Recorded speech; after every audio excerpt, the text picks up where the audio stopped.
it was a photo opportunity for many. It was a human drama. People leaving the communist world by the thousands, all ages, all stripes, all stories. I mean, lots of non-Jews mixed in as well, some posing as Jews. By the way, ironically, 30 years after the Second World War, non-Jews posing as Jews, because there was, at least in theory, a way out for some Jews. Whereas 30 years before, it was Jews trying to pose as non-Jews to escape the clutches of the Nazis. So history takes funny twists and turns. But there was one delegation that actually came without a Kodak camera. And I thought they were so earnest and so serious and so thoughtful and so probing. And they were from the American Jewish Committee. And at the end, there was a kind of a typical American throwaway line, come visit. I'm not sure they meant it, but if you're ever in New York, David, come and visit. This was in Vienna. And I came to visit. And they offered me a job, and I accepted the job. And my future wife and I moved to New York, got married, and the rest is history. But what attracted me to AJC is actually very much in the spirit of this evening. I won't speak about other organizations. What attracted me to this organization was the fact that the very first Supreme Court case that AJC ever engaged with, shortly after its founding in 1906, as I did my homework, was actually for the right of Catholic parents in the state of Oregon to send their children to parochial schools at a time when the governor of Oregon wanted to deny Catholic parents their right to attend such schools. For the lawyers in the room, this case is often referred to as the Magna Carta of religious liberty in the United States. And I was really intrigued, Shakila, that a Jewish organization, as its very first legal case, would understand, number one, that this was a fundamental question of religious liberty, and number two, that if you want to have friends in the world, you have to learn how to become a friend. So it was both the unselfish and the selfish, but done in a very, to me, uplifting way. I was also struck later on, after the Second World War, again as I did my homework, that AJC was the first and the only Jewish organization in the world that sought to engage with post-war Germany. Now, in my family, like many, you could not mention the word Germany. My father spoke German with his parents, and I barely speak German. My mother spoke Russian with her parents, and I speak fluent Russian. And my parents spoke French with each other because that was the only language they had in common, and I speak French. But my father did not want me to learn German, and frankly, I intuitively understood it. But by the time I was an adult, I understood the extraordinary courage of AJC, not out of any desire to minimize the Nazi crimes, but a recognition that Germany wouldn't just vanish after the war. It was still the most populous and potentially powerful nation in Europe. So how it would emerge was materially important to us as Jews, to us as Americans, and there was AJC out there by itself. And then, bring me back here to Thomas More, I also learned that when the Second Vatican Council convened and made its momentous decision in 1965, what is known in history as Nostra Aetate, which was a transformational decision of the Catholic Church to explore its own relationship to the Jewish people, and, forgive me, the history of anti-Semitism within the church, and to end, for once and for all, the deicide charge against the Jewish people, which had wreaked such tragedy over so many centuries in in so many parts of Europe and beyond. And AJC, for 15 years or more, Shakila, working quietly with our Catholic friends, and we had many. In particular, I want to recall the memory of Cardinal Bea, who originally came from Buenos Aires, was central to working with the Catholic Church for this momentous decision. And I will say that as a consequence of that decision, there has been a veritable revolution. I hope you'll agree with me, Bishop. A veritable revolution in the relationship between the Catholic and Jewish peoples in the ensuing years, highlighted by Pope John XXIII, by John Paul II, right up to this day. And what we now take as a normal engagement between Catholics and Jews as partners, as friends, as allies on so many issues, I need to tell especially the younger people here, was not always the case. This was the organization for me. I hadn't known its existence, but philosophically, ideologically, spiritually, this was the match. Forward-looking, not paralyzed by history, courageous, willing to go it alone if necessary, balancing the universal with the particular. They have my name all over it. And here we are 42 years later. You've really taken it many places. And, you know, as a person of the Islamic faith, I can relate to the fact that when you're a very unknown minority, unknown faith, much of your life is dedicated to not just educating others, but being in conversation with others so they begin to understand you. And one of the best ways to do that is for us to be able to speak out for others and to represent others. And I'll just end my, thoughts on your remarks by a short story. I'm part of a women's interfaith group in the northern suburbs of Cincinnati, and there was an email some time ago going about, and my neighbor sent it, and he goes, "This is true," and I was really distraught, and because it referenced the Quran, it referenced the faith, and it just, everything was so false. And I shared my distress with the wonderful woman. There's a much older woman who'd seen a lot of the Catholic faith, and she said, "Oh, honey, don't worry about that. When I was young, they were sending letters around with the exact same thing about Catholics." So it's really telling that each of us at different points in our lives and times face very similar circumstances. James? Thank you. David, obviously we've seen in recent years a rather shocking rise, both domestically and globally, in anti-Semitism. Where do you think it's coming from? What explains the alarming trend? And then how do you tie this into the other forms of hate speech and acts that are also on the rise? Racism, Islamophobia, anti-LGBTQ, anti-Sikhism, everything. Is anti-Semitism part of the new and disturbing global pattern? Or is there something very special about it? And how do we, all of us, who are working in these various venues because of this rise of hate speech and acts, how do we work together? And I want to the audience here who may not know about this, here in Cincinnati, 19 different organizations came together after Charlottesville and formed the Cincinnati Regional Coalition Against Hate.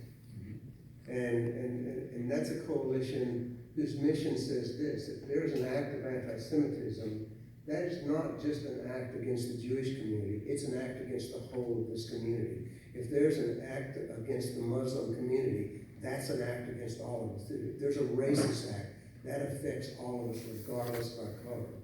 And so we're trying to navigate really tricky waters with all of these organizations coming together.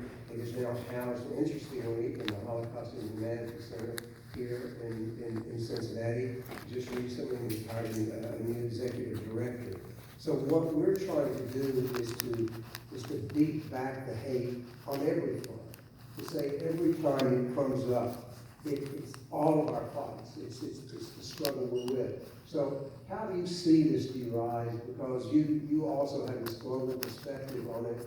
And then how do you respond to the way in which we must collaborate, we must begin to work together? And just to say, when I gave my talk here last year, the theme of it was that we need to move beyond simply interfaith dialogue and to move into a new era of interfaith collaboration. Yeah, here. Wow. Simple question. It's a simple question without a simple answer. Well, to segue from the last exchange with Shakila, one of the answers, James, perhaps came from John Paul II. When he historically spoke at the main synagogue in Rome, by the way, I have to say, for those of you who've been to Rome, the main synagogue is on the edge of what was the Ghetto of Rome. The Ghetto of Rome was not first established by Nazi Germany. It was established by, if I recall, Pope Pius IV in the 16th century, where Jews were locked in at night.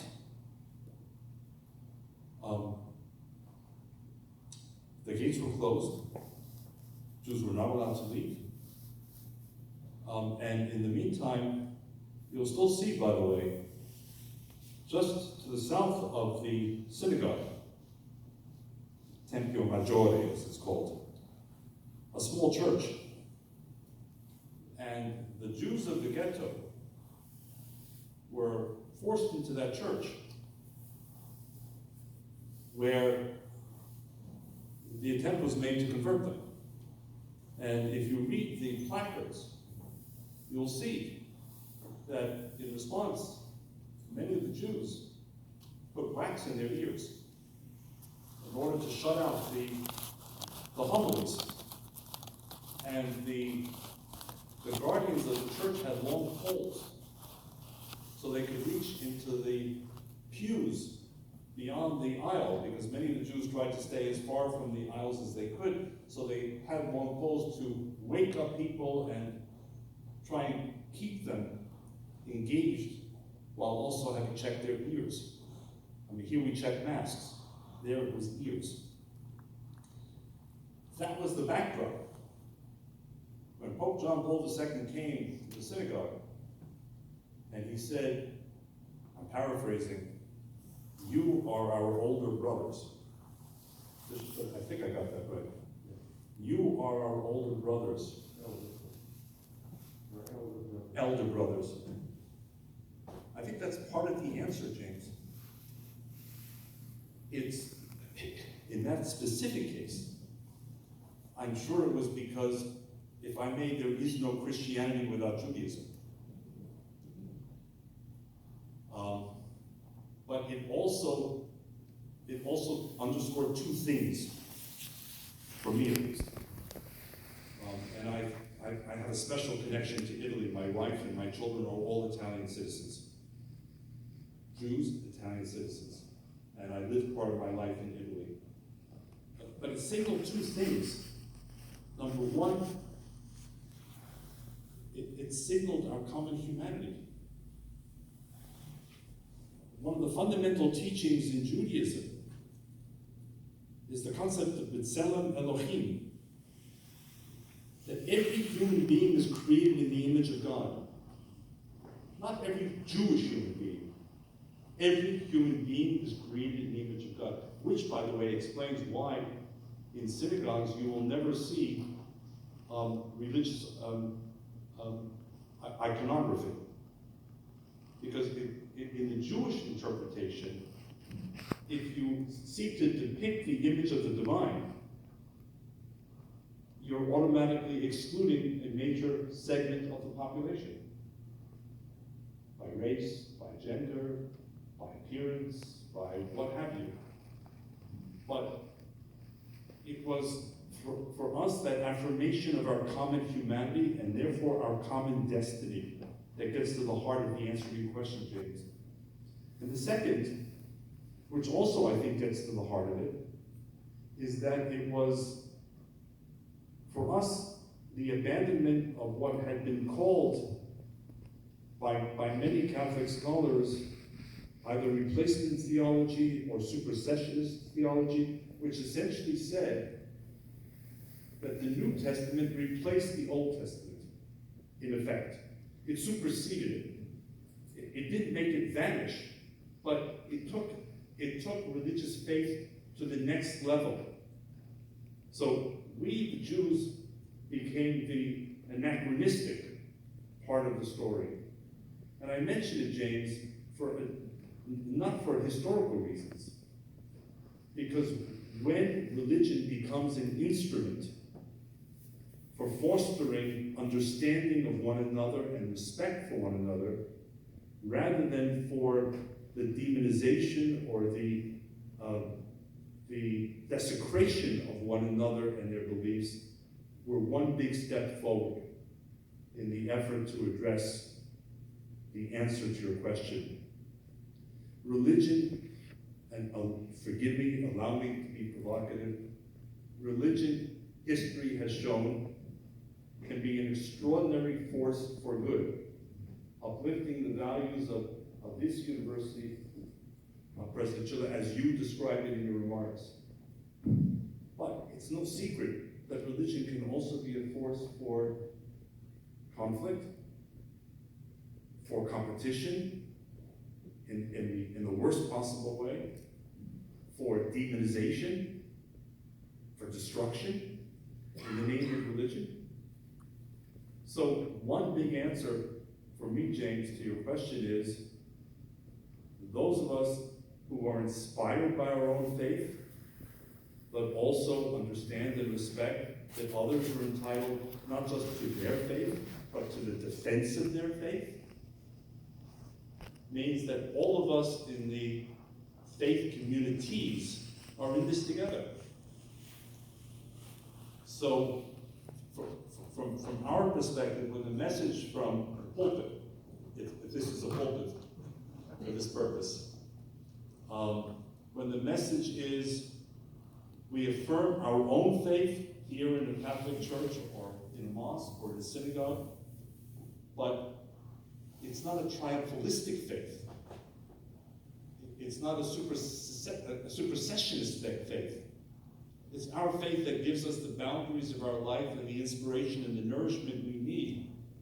But at the same time, we respect and admire the people in the mosque next door and those in the synagogue there, because we're all at the end of the day on one life journey. And it's a hell of a difficult journey for all of us. And if faith gives us the power to engage with life more creatively and constructively, then God bless faith. But if faith is going to teach me from here that all non-Jews or all non-Muslims or all non-Christians are destined for hell or have no right to their religion, then faith is being misused and abused, and people of good faith, I believe, have a responsibility to stand together.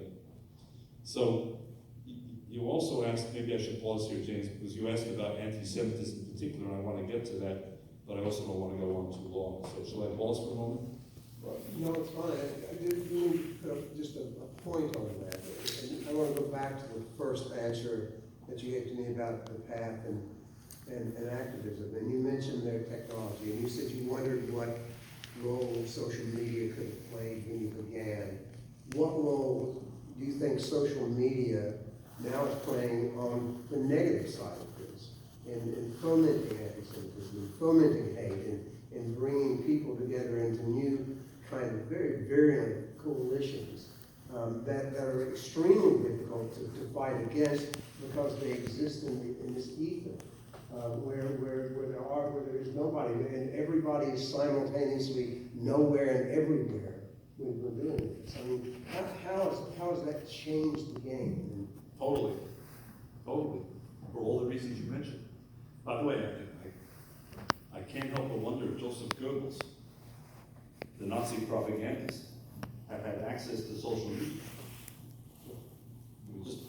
just think about that for a moment. I mean, the damage they did was quite enough. I think that the total death toll of the Second World War in Europe was between 50 and 60 million people.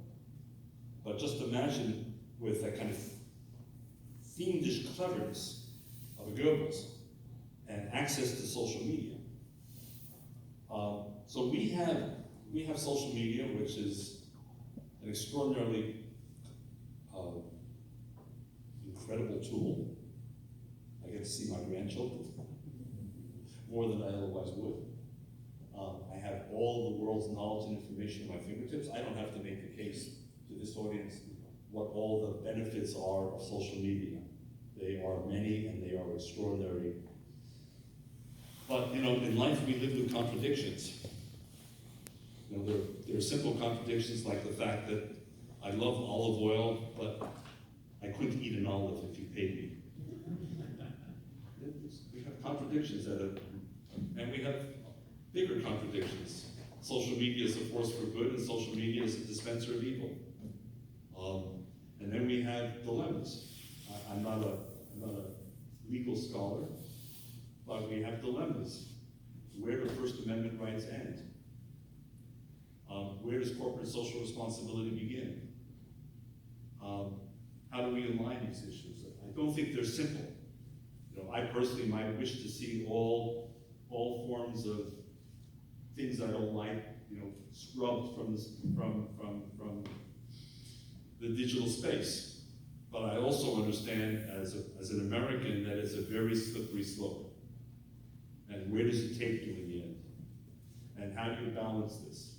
And I would add, in our many trips to Europe and meetings with European leaders, this issue comes up, James, as number one in the question how to fight anti-Semitism and hate. And their argument is that Silicon Valley is killing us in Europe because of your First Amendment protections. You carry it too far. And remember that a number of these European democracies have laws, for example, which ban Holocaust denial. If I stood up on the streets of a number of European countries and I said, the Holocaust never happened, or Auschwitz is a lie, I just won't get denounced. I'll get taken to court. I can get thrown into jail. And, you know, are those countries any less democratic than America? I don't really think so. But they take a different interpretation, and I think this space is going to be a permanent issue for legal scholars, for anti-hate activists and others. But it's social media that has, if you will, been a kind of launching pad for the ubiquitousness of expressions of hate, anti-Semitism. But I would add, if I may, James, one or two other factors that have changed and that explain what's happening. For us at AJC, number one,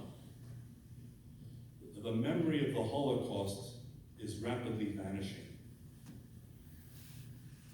The survivors, like my mother and father, are gone.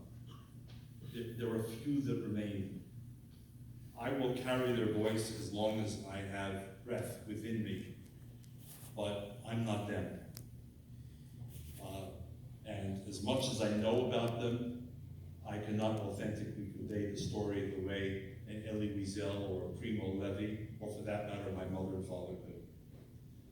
The liberators, the eyewitnesses, the righteous Gentiles, the Jan Karskis of the world. For those of you who know the Polish Catholic, who remains one of my heroes in life for what he did to try and not just save Jews, but then travel to London and Washington to persuade Anthony Eden and Franklin Roosevelt about the Holocaust and to urge their intervention, and ultimately failed in what he tried to do. They're gone. Secondly, there's no Pfizer vaccine against hatred and anti-Semitism. You know, God bless Pfizer and God bless Moderna. And maybe one day their extraordinary talents will be able to produce a vaccine against what brings us together tonight. But I don't think it's going to happen anytime soon. But in the meantime, some of us thought, well, there is kind of a vaccine. And the vaccine is called liberal democracy. Now, I don't mean liberal democracy as opposed to conservative democracy. I'm not talking here about, political polarization in America. I'm talking about fundamental liberal democratic values. The right to worship, the right to one's faith, the principle of mutual respect, the principle of civil discourse. The elements which, whether we think about it or not, define, or we seek to define, our world. Now, maybe liberal democracy is not, if you allow me the reference, the utopia that Thomas More wrote about. Not quite, but it points us in the direction, perhaps, of the concept of utopia, which I think was a concept that he created. The word, concept he created. But now there is declining confidence in liberal democracy. I mean, we see it across the liberal democratic world. People losing trust in institutions, people losing trust in each other, the social glue that has kept us together. I mean, think of America for a moment as an idea. Maybe some would argue it's a flawed idea in practice. But what unites us as Americans conceptually is an idea, nothing more. It's not blood. In Germany, for centuries, it was blood. Here, it was an idea. But the centrifugal forces at work in societies like our own are beginning to pull us apart. Do we still share a common set of ideas? Even if we may act differently on those ideas, that's fine. That's a healthy, robust democracy. So if liberal democracy itself is under challenge, and it's been our best guarantor, then what replaces it? Now, you know and I know that the white supremacist who went to Charleston, South Carolina, and attacked the AME church and killed 9 African American worshipers. They were studying at the time, if I remember correctly. Had he not been caught, and had there been a synagogue next door, and a mosque next door to the synagogue, and a Sikh temple next to the mosque, he would have kept going. And you and I know that at the Tree of Life Synagogue in Pittsburgh, where 11 Jews were killed on Shabbat for the simple act of going to a Shabbat service on October the 27th, an anniversary that's coming up now in, a week. If he could, he would have found the nearest mosque, and he would have found some churches, and he would have continued on his rampage. So James, there is a specificity to anti-Semitism. It shouldn't be diluted. It's a pathology that has existed for literally thousands of years with all kinds of mutations, past and present. That's true. And at the same time, there is a larger context of intolerance and hatred and xenophobia, which are all linked. And if we don't stand together, institutions like this one, churches, synagogues, and mosques that we represent, non-governmental organizations like AJC and its counterparts in other communities, the effort you described in Cincinnati, if we don't stand together, we will fail. Liberal democracy does not have a permanent contract. And if it's our best chance of success, not just survival, but success, we're only one generation away from its potential collapse. I remind this as a final point. Germany was perhaps the most educated nation on the planet in 1933, bar none. more than 50% of the commandants, of the Einsatzgruppen, the killing groups that followed the Wehrmacht into Eastern Europe and the Soviet Union, to places like Babi Yar in Ukraine, where 33,771 Jews were killed in less than 48 hours. More than 50% of the commanders had a Ph.D., according to Professor Niall Ferguson of Stanford University. So even when we invoke words like education as the answer, what kind of education? Education writ large? No. It has to be something else. And for me, the education begins, and I don't say this simply because I'm Jewish, with what I believe is the universal concept of B'Tselem Elohim. Unless and until we teach each other convincingly that we are all created in the image of God, every one of us, we're going to keep asking this question, James. Generation after generation after generation. Thank you. You've really delved into the next question quite a bit in regards to, you've made the diagnosis, what should be our response? I think, we have seen in the local region incredible heroic and groundbreaking efforts, whether it was the first Muslim-Jewish dialogue that founded by my mentor and Dr. Malik, who's present today, to, uplifting and using the common word between us document in our work with the Catholic community and the Christian community that I would encourage all to look up to. Before I talk about my engagement with Muslim Jewish Advisory Council, if you could just take a couple of minutes to really talk maybe some specifics in terms of what is the path forward in terms of our engagement, and how is it, in addition to the empathy and the education and truly understanding, we as institutions and organizations can be and should be doing. Yeah. Simple question. Yeah. I think we have to move from conferences to commitment. I think we have to understand that tweets are not the alpha and omega of the response.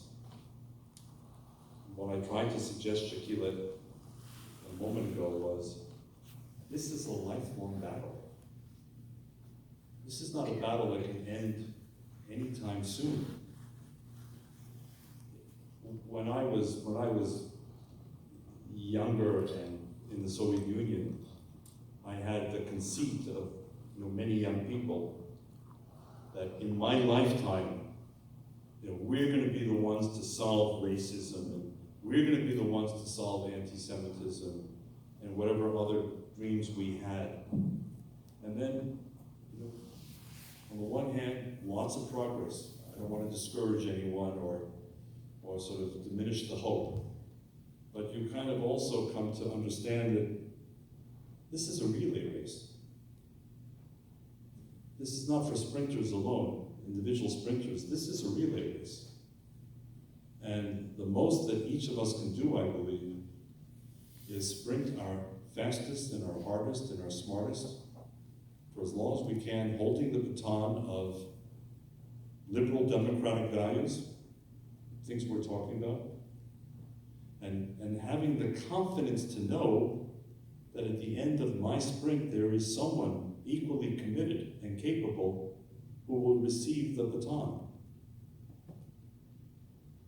In my case, that's people like you, Jillian Laskowitz, and you, Melanie Pell, and you, Kathy Heldman. There has to be someone on the receiving end of the baton, because the story of our history, the story of our faith, is a story that doesn't come to the happy ending that Hollywood stories in the 1950s did. Those were the stories that I grew up with. They all had happy endings. It was all figured out at the end, you know.